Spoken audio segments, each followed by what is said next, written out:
కర్ణాటకలోని కన్నడ జిల్లా అరేబియా సముద్ర తీరంలో అద్భుతమైన సౌందర్యంతో వెలిసిన మురుడేశ్వర ఆలయం విశేషమైన చరిత్ర పురాణ రహస్యాలున్నాయి. ఈ ఆలయం కథ రావణుడు మరియు ఆత్మలింగంతో ముడిపడి ఉంది. కైలాసంలో శివుడిని ప్రార్థించిన రావణుడు తాను లంకలో శివలింగాన్ని ప్రతిష్ఠించాలనుకున్నాడు. శివుడు రావణుడికి ఒక శక్తివంతమైన ఆత్మలింగం ప్రసాదించాడు.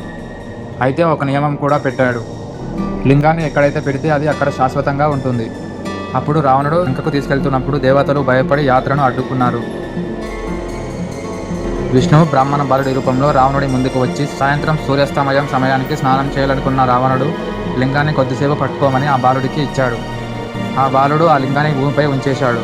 దాంతో ఆత్మలింగం అక్కడే స్థిరంగా ఉండిపోయింది. అదే గోకర్ణ మహాబలేశ్వర ఆలయం.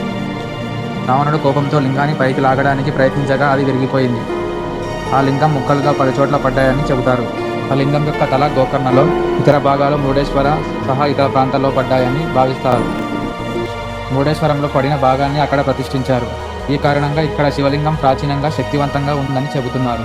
సముద్ర మధ్యలో నిలిచిన భవ్యమైన గోపురం 20 అంతస్తులు మరియు ప్రపంచంలోనే 2వ అతిపెద్ద శివుడి విగ్రహం 123 అడుగులు. ఇక్కడ శివలింగాన్ని చుట్టూ ప్రత్యేక శక్తి వలయం ఉందని భక్తులు విశ్వసిస్తారు. సముద్ర తుఫాన్లు వచ్చిన ఆలయానికి ఎప్పుడూ నష్టం జరగదని చెబుతారు.